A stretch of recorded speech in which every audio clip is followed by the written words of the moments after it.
بسم اللہ الرحمن الرحیم نحمدہ ونصلی ونسلم علی رسولہ الکریم۔ تشخیص روحانی کسے کہتے ہیں؟ مرض کی تشخیص کرنا، عاملین جو مریضوں کی تشخیص کرتے ہیں کہ آیا اسے سحر جادو ہے یا جسمانی مرض ہے یا کوئی شیطانی اثرات ہے یا کوئی قدرتی عوارض ہے۔ تو تشخیص کا لغوی معنی ہے مقرر کرنا، اور اصطلاح عملیات میں تشخیص کہتے ہیں مرض کی کیفیت اور اس کی وجہ علت کو معلوم کرنا۔ تشخیص اس تخمینے کا بیان ہے جو ایک تجربہ کار روحانی معالج بیمار کے صحت یاب ہونے کے اسباب و ذرائع کے تعلق سے لگاتا ہے۔ تشخیص ایک عمل تحقیق ہے، اور تحقیق کہتے ہیں کسی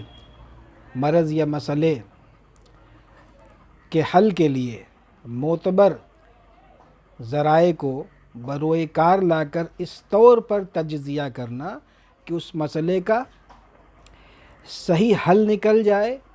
یا اس طرف کامل رہنمائی ہو جائے۔ مفہوم تشخیص جاننے کے بعد یہ جاننا چاہیے کہ مرض خواہ جسمانی ہو یا روحانی، علاج شروع کرنے سے قبل تشخیص لازمی ہے، اور ایک اچھا روحانی معالج وہی ہوتا ہے جو مریضوں کے ساتھ مخلص ہو، دیانت دار ہو، متقی ہو، پرہیزگار ہو، پابند شرع ہو، اور اس کے ساتھ وہ تشخیص کا اسے ملکہ بھی ہو، تشخیص کے فن سے خوب واقف ہو، تشخیص کرنے کا خوب تجربہ رکھتا ہو۔ لیکن فی زمانہ حقیقت حال یہ ہے کہ روحانی علاج و معالجہ کرنے والے احباب تشخیص کے فلسفے سے ناواقف ہیں، اور تشخیص یا استخارے سے جو احکام معلوم کرتے ہیں اس کے بیان کرنے میں نہایت حد درجہ بے احتیاطی سے کام لے رہے ہیں۔ عاملین روحانی معالجین الا ماشاء اللہ کی قید کے ساتھ کا حال یہ ہے کہ وہ تشخیص اور استخارے کے نام پر مریضوں کو ایسی بے سر و پیر کی باتیں بتاتے ہیں کہ جس سے وہ سامنے والا نفسیاتی مرض کا شکار ہو جاتا ہے۔ ایک طرف تو عاملین کا حال یہ ہے، اس کی وجہ یہ بھی ہے کہ وہ یہ سمجھتے ہیں کہ جب تک وہ کوئی ایسی بات نہ کرے کہ جس سے یہ ظاہر ہو کہ عامل صاحب کشف ہے یا بہت پہنچا ہوا ہے، سائل کو یا مریض کو جب تک ان باتوں کا یقین نہیں ہوگا وہ اس سے معاملہ نہیں کرے گا، یعنی نقوش وغیرہ نہیں لے گا یا کوئی علاج نہیں کرائے گا۔ ایک طرف عاملین کا حال تو یہ ہے، دوسری طرف عوام بھی اس میں برابر کی ذمہ دار ہے، کیونکہ زیادہ تر یہ دیکھنے میں آیا ہے کہ لوگوں کو علاج اور فائدے سے زیادہ سحر جادو کی تصدیق مطلوب ہوتی ہے، تو ان کی اس سائیکولوجی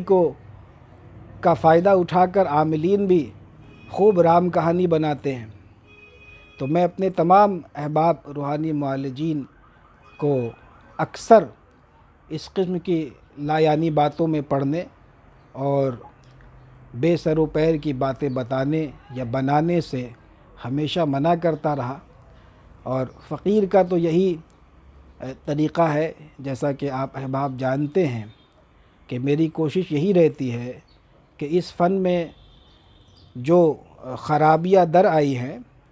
خواہ وہ چلہ کشی اوراد و وظائف کے تعلق سے ہو یا تشخیص کے تعلق سے ہو یا روحانی علاج و معالجے کے تعلق سے ہو، تو جہاں مجھے سمجھ آتا ہے میں بے فضل ہی تعالی کشادہ دلی کے ساتھ آپ حضرات کی خدمت میں وہ باتیں کھول کر کے رکھ دیتا ہوں۔ اس واسطے فقیر نے روحانی تشخیص کے 25 اصول و قواعد مرتب کیے۔ اور یہ خاص طور پر اپنے احباب کی تربیت کے لیے اور عام طور پر ان تمام روحانی عاملین اور معالجین کے لیے جو مخلوق خدا کو فیض پہنچا رہے ہیں، جو روحانی علاج و معالجہ کرتے ہیں، خواہ میری نگرانی میں ہوں یا اپنے طور پر اپنے حلقے میں۔ تو یہ ان تمام کے لیے ہے، آپ اسے پڑھیں، انشاءاللہ تبارک و تعالیٰ آپ کے لیے، آپ سب کے لیے یہ ایک رہنما اصول ثابت ہوگا۔ مثال کے طور پر جو اس میں اصول نمبر 2 ہے، ہم نے اس میں ایک بات یہ لکھی ہے کہ تشخیص سے قبل عامل کا ذہن بالکل صاف ہو، اس کے ذہن میں کوئی بات، کوئی نتیجہ پہلے سے نہیں ہونا چاہیے۔ مثال کے طور پر جیسے ہم بتاتے ہیں کہ مریض کو پانی پہ دم کر کے دیا جائے ناد علی شریف، پھر اس سے پوچھا جائے کہ اس کا پانی کا مزہ بدلا یا نہیں بدلا، ہے تو کڑوا ہے یا میٹھا ہے یا پھیکا ہے، کیا ہے۔ اسی طریقے سے دھاگا ناپنے کے لیے دیتے ہیں کہ دھاگا پہلے ناپا، پاؤں کے انگوٹھے سے لے کر کے سر میں بال اگنے کی جگہ تک، پھر دم کر کے دیتے، دوبارہ ناپ لو، تو گھٹ جائے تو سحر ہے، بڑھ جائے تو آسیب ہے، اور برابر رہے تو جسمانی مرض ہے، وغیرہ وغیرہ۔ تو اس قسم کے قاعدے میں جب وہ مریضوں کو یا اس کے اہل خانہ کو کچھ دکھا رہا ہے تشخیص کر کے، تو اس وقت عامل بالکل غیر جانبدار، بالکل خالی ہو ذہن سے۔ اگر اس نے ذہن میں کوئی ایسی بات رکھی ہے کہ مجھ کو سحر بتانا ہے یا آسیب دکھانا ہے، تو اگر وہ ایسا سوچے گا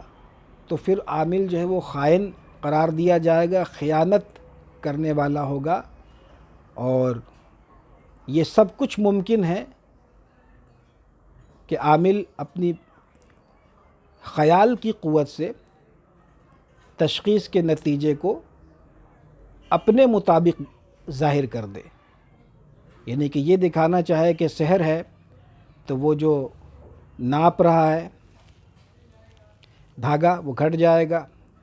یہ خیال کی قوت سے اگر عامل ایسا چاہے گا تو وہ گھٹ جائے گا۔ اور اسی طریقے سے پانی پڑھ کر کے دے رہا ہے، اگر یہ چاہے کہ سحر ظاہر ہو تو پانی کا مزہ جو ہے وہ کڑوا ہو جائے گا۔ یہ سب کچھ ممکن ہے، اگر عامل یہ چاہے تو اپنی خیال کی قوت سے یہ نتیجے اپنے حساب سے وہ نکال سکتا ہے یا دکھا سکتا ہے۔ تو جب عامل ایسا کرے گا تو وہ خیانت کرنے والا ہوگا اور وہ گمراہ کرنے والا ہوگا۔ تو یہ مثال کے طور پر ہم نے اصول نمبر 2 میں یہ بات لکھی ہے۔ اسی طریقے سے اور 24 اصول ہیں اس میں، تو اس میں اگر ہر ایک اصول کو پڑھ کر کے بتایا جائے تو کافی وقت لگے گا۔ انشاءاللہ تعالیٰ ابھی یہ ٹائپنگ ہو رہا ہے،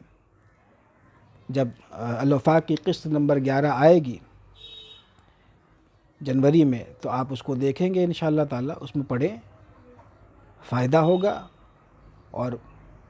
فقیر کو دعا میں یاد رکھیں گے۔